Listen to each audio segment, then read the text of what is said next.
안녕하십니까, 모츠메인입니다. 오늘도 썰치메인 한번 출발해 보겠습니다. 쓰레기 좀 버리고요.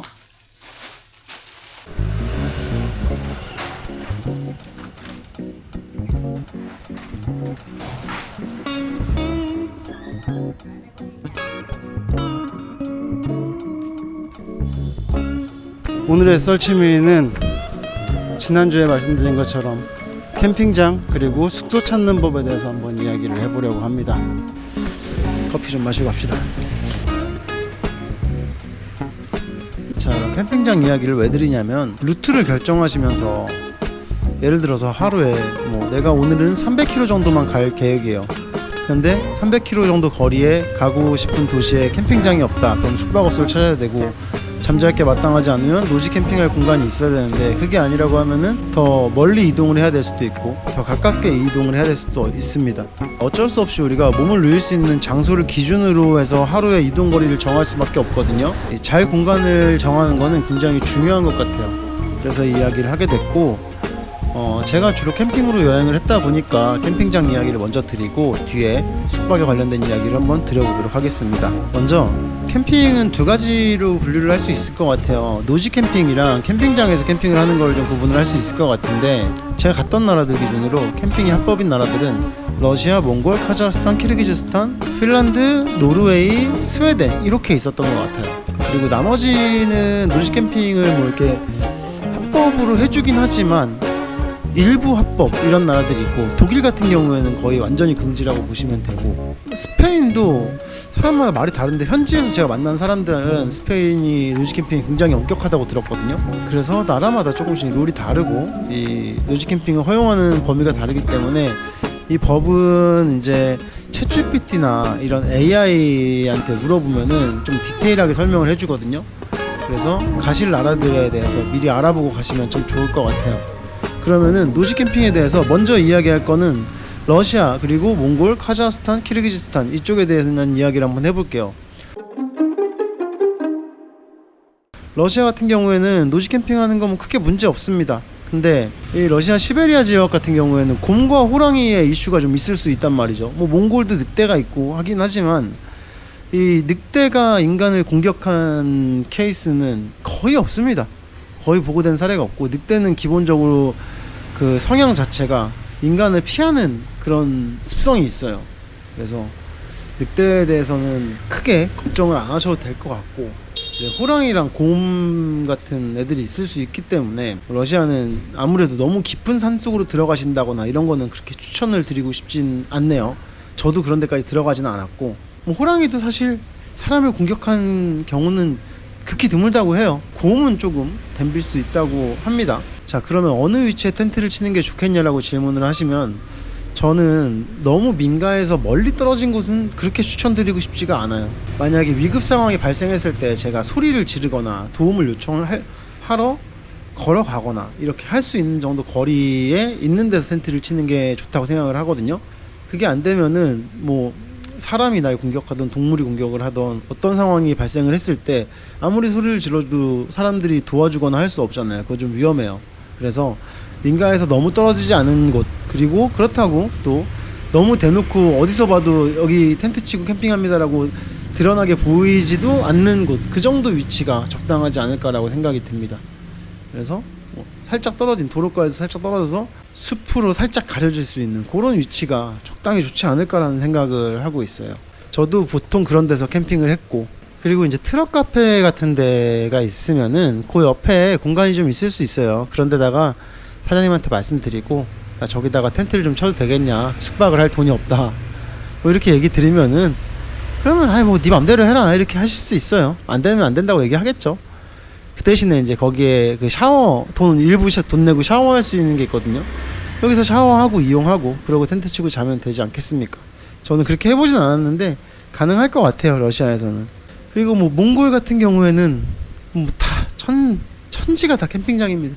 캠핑하는 게 그리 어렵지 않고 큰 위험을 저는 못 느꼈어요. 위험한 게 있을 수는 있겠죠. 당연히 몽골이라고 100% 안전할 수는 없겠지만, 노지 캠핑이라는 자체가 어느 정도의 위험은 자기 스스로를 보호할 수 있다는 가정 하에서 하는 거기 때문에, 그렇다고 해가지고 몽골에서 어디 뭐 좀 가려진 데로 숨어 들어가 텐트를 쳐라 할 수가 없는 게, 뭐 온 천지가 다 그냥 그 뚫려 있는 데기 때문에 뭐 숨어 들어가기도 힘들어요. 그래서 그냥 보이는데도 상관없을 거예요. 그래서 조금 안쪽에다가 텐트를 치시면 될 것 같고, 저는 주로 이제 물가 같은 데다가 텐트를 많이 쳤거든요.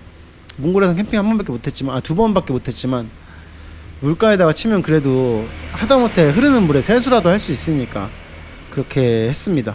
그거 말고는 몽골은 뭐 특별히 팁은 없습니다. 땔감으로 말똥 마른 걸 쓸 수 있다는 거, 그거는 좀 장점이 될 수 있어요. 낙타똥도 굉장히 좋다 그랬는데 낙타똥은 안 피워봤고요. 그런 땔감이 자연에 많이 있다는 장점이 또 있고요. 저는 다음에 여행을 또 간다고 하면, 몽골을 간다고 하면은 진짜 그냥 안 씻고 숙박을 아예 안 이용할 요량으로 텐트만 들고 갈 것 같아요. 너무 좋았기 때문에. 자, 그리고 카자흐스탄, 키르기즈스탄은 아까 처음에 말씀드린 러시아랑 크게 다를 건 없고요. 캠핑하면서 힘들었던 부분은 없었던 것 같아요. 다만 뭐 캠핑 어디 가나 벌레 때문에 좀 스트레스 받는 경우는 있죠. 모기 같은 것들. 근데 그거는 유럽에 있는 캠핑장을 가셔도 똑같습니다. 모기 스프레이는 꼭 필요합니다. 부족하면 미리미리 사놓으십시오. 특히나 핀란드는 진짜 호수랑 숲밖에 없는 나라란 말이에요. 근데 거기에 하나 추가하자면 모기가 진짜 많아요. 그러니까 모기 스프레이 항상 잘 가지고 다니시고, 그거라도 있어야, 그게 있어도 물려요. 저는 진짜 모기 많이 물렸거든요. 이탈리아에서도 그렇고, 최대한 모기에 대해서 준비를 좀 하셔야 되고, 쉘터형 텐트 같은 거 특히 쓰시는 분들은 이너 텐트, 메쉬망 같은 거 꼭 가지고 다니시는 걸 좀 추천을 드립니다. 자, 그러면 그 중에도 유난히 좋은 캠핑 스팟을 나는 좀 찾아가고 싶다, 뷰가 예쁘거나 좋은 위치에 있거나 땅이 평평하거나 이런 곳들이 있을 수 있잖아요. 그런데 찾아가고 싶다고 하시는 분들은 아이오버랜더라는 앱이 있어요. 그 앱이랑 파크포나잇이라는 앱이 있는데, 파크포나잇 같은 경우에는 유럽에서는 활용도가 좀 높은데 아무래도 러시아랑 중앙아시아 이쪽에서는 별로 쓰기가 힘들어요. 그래서 그쪽에서는 아이오버랜더라는 앱을 보면은 이 텐트 위에 달 모양 있는 표시가 되어 있는 그 아이콘이 있어요. 그게 이제 노지 캠핑 할 수 있는 스팟이거든요. 근데 물론 거기 안에 클릭하고 들어가면은 뭐 차량 가능하지만 텐트는 불가능, 막 이런 식으로 기존에 그 장소를 이용했던 유저들이 이 아이콘으로 표시를 해놔요. 그런 걸 잘 보셔야 되고, 그리고 그 사람이 가능하다고 했어도 막상 가보면은 가능하지 않은 환경일 수도 있어요. 그리고 그 장소를 표시를 해준 사람은 뭐 2017년에 가서 표시를 해줬는데 지금 2025년이니까 거기가 개발이 됐을 경우도 있고, 그럴 수 있기 때문에 리뷰 날짜라든지 이런 걸 좀 확인을 잘 하고 가셔야 되고, 그래도 아이오버랜드를 보시면 좋은 스팟들을 많이 보실 수 있습니다. 하지만 진입로가 어려울 수 있어요. 이것도 좀 꼼꼼하게 보셔야 돼요. 그 아이오버랜드에 있는 좋은 포인트를 찾아가려고 진입로를 들어가다가 진흙에 빠진다든지 이런 상황이 생길 수 있기 때문에 구글맵으로도 한번 확인을 하시고, 어디까지 포장이 있는지, 비포장길은 얼마나 가야 되는지 이런 걸 확인을 하셔야 돼요. 이런 경우에는 구글맵을 이제 위성으로 설정을 하시면, 위성 사진으로 볼 수 있게 설정을 하시면은 포장길 확대하면 다 나오거든요. 그리고 비포장길은 비포장길로 나오고, 물론 이 지형의 고저를 볼 수 없는 거는 조금 아쉽긴 해요. 그래서 모르막인지 내리막인지 여기가 뭐 얼마나 험한지 이런 건 알 수 없지만 기본적으로 대략적인 지형은 알 수 있기 때문에 그렇게 확인을 하시고, 그리고 텐트 치려는 지역에 공터가 어느 정도 마련이 되어 있는지라든가 물가까지 걸어갈 수 있을지 대략적인 예상은 할 수 있습니다. 그래서 위성지도를 좀 활용하시는 걸 좀 추천을 드립니다. 여기에 또 한 가지 팁을 드리자면은, 그 위치 주변으로 해서 이렇게 제가 지금 보여드리는 것처럼 그 아이콘을 누르면은 거기 사진이 있을 수가 있어요. 그럼 그 사진을 보고 여기 이 사람들도 여기서 캠핑도 하고 하는구나 이런 거 볼 수도 있고, 아니면은 뭐 여기가 어떻게 생겼구나 확인할 수 있으니까 그것도 참고하시면 좋습니다. 이 정도만 염두하고 계셔도 러시아를 나갈 때까지는 크게 캠핑하고 지내시는데 어려움이 없으실 거예요. 물론 당연히 뭐 물이나 가스나 식량 같은 거 여유있게 준비하시는 건 기본이겠죠. 자, 그러면 유럽에 대한 이야기를 한번 해봅시다. 핀란드, 노르웨이, 스웨덴 같은 경우에는 뭐 그 전에 말씀드린 거랑 비슷한 방법으로 찾으실 수 있어요. 아이오버랜더라든가 구글맵, 그리고 파크포나잇이라는 앱을 활용해가지고 찾으시면 되고, 그리고 찾기도 쉽고, 그리고 못 찾더라도 그냥 아무데나 치셔도 돼요. 텐트를 치는 공간에 대해서 큰 규제가 없습니다. 이제 민가 건물에서 100m 이상 떨어진 데다가 쳐야 된다 뭐 이런 룰은 있는데, 이거는 뭐 챗GPT 같은 걸로 활용하시면 되고, 어지간하면 다 돼요. 그래서 텐트를 치고 그냥 주무시면 되고, 그리고 이제 핀란드 같은 경우에는 라브라고 제가 전에 한번 보여드린 적이 있는데, 이 지역 주민들이 만들어 놓은 쉘터가 있습니다. 거기가 실내로 완전히 되어 있는 곳도 있고, 그럼 그냥 그 안에서 주무시면 돼요. 근데 좀 뭐 반만 뚫려 있는, 뭐 제가 보여드리는 것처럼 이런 데가 있는데, 이런 데는 뭐 텐트를 치고 주무시면 되고, 여기 장작 옆에 마련되어 있는 것들 가져다가 불 피워가지고 쓰셔도 되고, 그리고 화로대 위에 그릴 같은 것도 있거든요. 그런 것도 맘대로 쓰셔도 돼요. 물론 깨끗하게 청소를 하고 가시는 것만 잘 해주시면은 크게 문제는 없을 테니까 그렇게 이용을 하시면 됩니다. 물론 이렇게 노지 캠핑을 하면은 샤워를 못 하기 때문에 어쩔 수 없이 중간중간에 뭐 도미토리를 들리거나 하시면서 씻으면서 가시면 되고, 근데 한 2, 3일 정도는 안 씻어도 우리 살잖아요. 날씨가 그리고 춥지 않으면은 핀란드는 호수가 30만 개가 있습니다. 핀란드 안에 그냥 아무데나 다 들어가서 그냥 물 적시고 나오면 돼요. 저는 추워가지고 못했는데 막판에 좀 따뜻해져가지고 뭐 호수물로 세수도 하고 이렇게 하긴 했지만 방법은 있습니다. 그리고 라부 검색하시는 법은 라부나 린투 쉘터 이거를 치시면은 찾으실 수 있고 어렵지 않게 이용을 하실 수 있을 것 같습니다. 하지만 라부까지 들어가는 길은 비포장이 많기 때문에 어느 정도 감안은 하셔야 돼요. 그러면 이제 노지 캠핑을 안 한다는 경우에 캠핑장을 찾는 방법을 한번 알아보겠습니다. 뭐 몇 가지 방법이 있는데 구글맵에서 검색을 하시는 방법이 있고요. 첫 번째, 구글맵에 캠핑 치시면 엄청나게 많이 나옵니다. 또 한 가지는 파크포나잇이라는 아까 말씀드렸던 이 앱을 이용해 가지고 찾는 게 저는 가장 많이 썼던 방법이에요. 그리고 또 한 가지는 아이오버랜더에도 캠핑장이 나옵니다. 세 가지 이용해 가지고 찾을 수 있는데, 저는 파크포나잇을 유료로 결제해 가지고 사용을 했는데 이 검색 옵션 같은 거 지정하는 것 때문에 유료를 결제를 했는데, 굳이 유료를 결제 안 하셔도 상관없어요. 그래도 검색하고 쓰시는데 전혀 문제 없고요. 이 앱 보시면은 가격이 나와 있어요. 아이오버랜드에도 나와 있고 파크포나잇에도 나와 있고 가격이 나와 있는데, 이 가격은 실제 갔을 때 가격하고 다를 수 있어요. 왜냐면은 기존 유저들이 이용을 하면서 거기다 적어 놓는 가격이기 때문에 뭐 성수기 비수기 차이도 있을 수 있고, 그리고 뭐 가격이 올랐을 수도 있고, 그래서 저는 좀 가격이 제가 예상했던 가격하고 가서 들은 가격이 달라가지고 좀 당황스러웠던 경우들이 좀 있었는데, 미리 전화로 물어보셔도 되고요. 근데 제가 그냥 뭐 미리 예약을 좀 안 하고 다닌 편이라서 뭐 상황이 어떻게 될지 모르고 사건 사고가 생길 수 있기 때문에 저는 숙소를 좀 예약을 안 하고 다녔거든요. 2번, 3번 이렇게 옮겨 다니는 경우가 있었고요. 그래서 좀 확인하고 가시는 걸 추천을 드리긴 해요. 그래도 저는 종종 전화를 해가지고 텐트치 공간이 있는지 정도는 확인을 했어요. 이거를 확인하실 때 우리나라에서는 제가 뭐 한국에서 캠핑을 안 해봐서 모르겠지만 이 사이트라고 이야기를 하잖아요. 사이트가 있나요? 뭐 이렇게 물어보는 걸로 알고 있어요. 근데 뭐 영미권은 어떻게 쓰는지 모르겠어요. 근데 유럽에서는 피치라고 표현을 하거든요. 사이트 있나요? 이렇게 뭐 can I have a site 이렇게 물어보면은 알아듣는 캠핑장도 있지만 거의 못 알아듣는 친구들이 꽤 많았어요. 그래서 저는 그냥 can I have a pitch 이렇게 물어보면은 이 친구들은 있어? 차 갖고 왔니? 아니면은 텐트니? 이렇게 물어보고 이렇게 대화를 할 수 있으니까 피치라고 이야기를 하시면은 됩니다. 전화 통화로 물어봐야 되기 때문에 번역기를 못 쓰잖아요. 그래서 이런 건 좀 알아두시면 좋을 것 같고요. 그리고 이제 전기 같은 경우에는 3구가 사용되는 데가 많아요. 캠핑장에 보통 그럴 경우에 어댑터를 빌려달라고 하면은 거의 다 가지고 있거든요. 그래서 전기 사용하실 때는 꼭 3구인지 2구인지 확인하시고 직접 어댑터 있으시면 가져가셔도 되고, 근데 멀티탭은 본인 거를 좀 그 연장선 같은 거 있잖아요. 좀 긴 걸 하나 챙겨 다니셔야 돼요. 멀티탭은 안 빌려줍니다. 그리고 이제 결제가 유럽에서는 현금밖에 안 되는 캠핑장들이 종종 있어요. 뭐 카드를 받는 곳도 있긴 하지만 카드를 안 받는 곳들이 종종 있기 때문에 항상 결제 카드로 가능한지 미리 물어보시거나 아니면 현금을 챙겨 가셔야 됩니다. 이 정도면 이제 캠핑에 대한 부분은 크게 어려우신 건 없을 거고, 캠핑장을 찾는 것도 쉬우실 겁니다. 그리고 뭐 캠핑장에서 불 피우고 이런 것들은 캠핑장에서 제가 해본 적이 없어가지고 사실 말씀을 드리기가 좀 어려울 것 같아요. 전 여름에 갔기 때문에 불을 피울 일이 없었어요, 유럽을. 근데 겨울에는 또 뭐 그 부분에 대해서 허용을 해주는지 난로는 어떻게 되는지 이런 부분까지는 제가 사실 뭐 말씀을 드리지 못해서 좀 죄송한 부분인데, 겨울에 유럽은 캠핑장을 안 여는 곳이 진짜 많네 생각해보니까. 제가 스페인에서 갔던 캠핑장 한 군데가 이번 주까지만 하고 문 닫는다 이렇게 했거든요. 그러니까 여름 시즌만 캠핑장을 운영하는 곳이 꽤 있어요. 그래서 난로 규정은 아예 없을 수도 있겠네요, 그런 곳은. 자, 이 정도면 다 말씀드린 것 같은데 혹시 더 궁금한 게 있으시면은 오늘도 댓글을 좀 달아주시고요. 이제 숙소로 한번 넘어가 보겠습니다. 숙소는 뭐 대부분의 나라들이 거의 여러분들이 많이 쓰시는 아고다, 호텔스.com 이런 앱들 이용해서 예약을 하실 수 있어요. 근데 제가 좀 추천드리는 것들 몇 가지는 A&O하고, 이거 아직도 어떻게 읽는지 모르겠는데 이 브랜드가 있어요. 이 두 개 브랜드를 저는 독일에서 좀 많이 봤고, 그리고 오스트리아에서도 갔고, 그리고 이탈리아에서도 갔고, 그래서 꽤 많이 있는 것 같거든요. 이 저렴한 도미토리예요.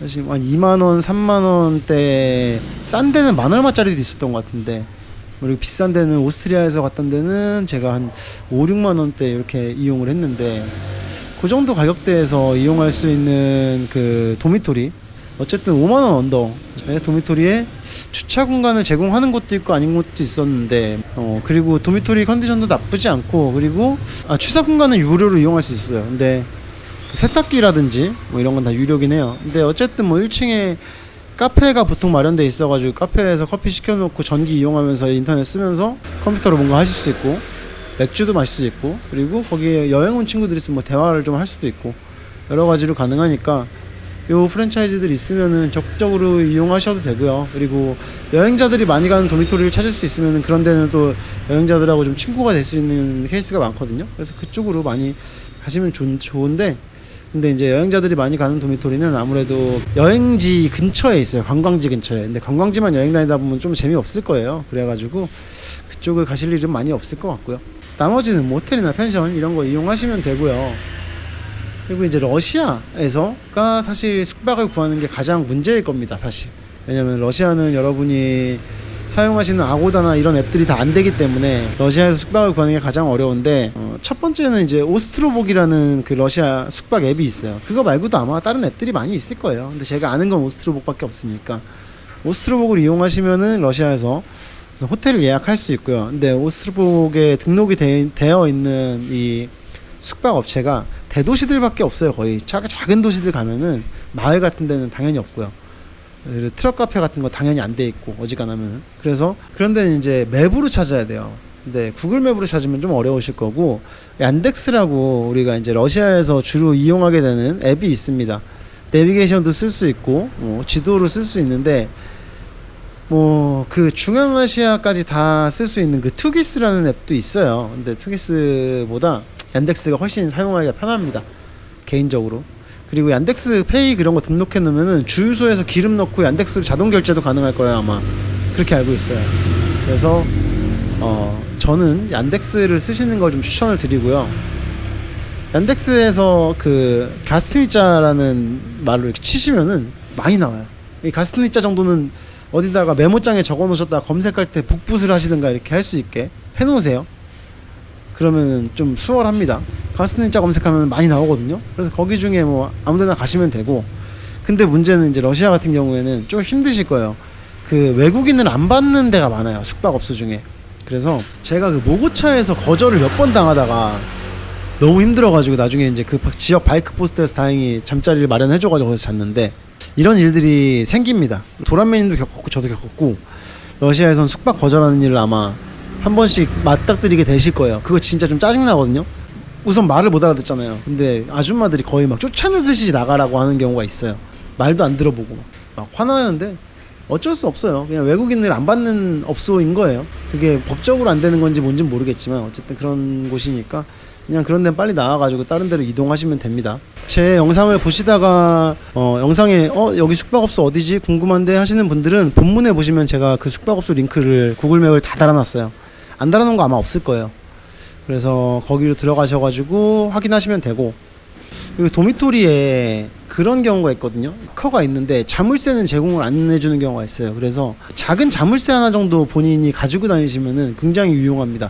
이걸로 텐트 문도 잠글 수 있고, 그 락커 자물쇠도 잠글 수 있고, 여러 가지 쓸 수 있거든요. 그래서 자물쇠 하나 정도 챙겨 가시는 거는 굉장히 유용하게 쓸 수 있습니다. 이것도 꿀팁 받아 적어 놓으시라고요. 이 정도 이야기하면은 뭐 숙박 관련된 건 거의 다 한 것 같아. 그리고 저처럼 카우치 서핑 이용하거나 아니면은 그 바이크 포스트 이용할 수 있거든요. 이거는 근데 제가 뭐 어떻게 이용해라라고 하는 팁은 없어요. 근데 카우치 서핑 같은 경우에는 기존에 제 레퍼런스가 없으면 재워주는 사람 많지 않거든요. 그거를 재워주게 만들려면은 카우치 서핑에다가 제 여행에 대한 소개를 꽤 그럴싸하게 써놔야 돼요. 그래야 이 사람들이 먼저 우리 집에서 잘래? 아니면 내가 제안했을 때 그래 와라 이렇게 하지, 그게 없으면 좀 안 되는 경우가 있으니까 레퍼런스를 좀 쌓아두는 걸 추천을 드립니다. 근데 저는 카우치 서핑 한번 뒤였기 때문에 그 뒤인 이후로는 아예 이용할 생각도 안 했어요. 좀 많이 그때 짜증이 났어가지고. 이 뒤인 이야기, 이거는 나중에 또 이야기를 해볼게요. 카우치 서핑의 뒤인 이야기랑 좀 숨은 에피소드, 제 영상에 말하지 않았던 에피소드들을 한번 모아서 이야기하는 시간도 한번 나중에 가져볼 테니까 그 이야기를 썰취미 마지막 편으로 한번 해볼게요. 오늘 어지간히 많이 떠든 것 같습니다. 이 정도면 분량도 나오고 정보도 유익하지 않았을까 싶은데, 오늘도 아마도 라이브를 할 예정입니다. 라이브는 뭐 한국 시간으로 저녁 8시에 보통 시작을 할 예정이고, 뭐 하실 때 들어오셔가지고 이런저런 이야기도 하고 대화도 하면서 많이 좀 재밌는 시간을 한번 가져보자고요. 그러면 저는 오늘은 여기까지 하도록 하겠습니다. 오늘도 영상 봐주셔서 감사하고요. 그리고 혹시나 여기까지 봐주시고 계시다면 구독 정도도 눌러주시고, 다 보셨다면 좋아요도 눌러주시고 댓글까지 남겨주시면 정말 감사하겠습니다. 자, 그러면 저는 다음 주에 조금 더 유익한 이야기들을 가지고 한번 돌아와 보도록 하겠습니다. 즐거운 일요일 보내시고 저녁에 라이브 때 뵙겠습니다.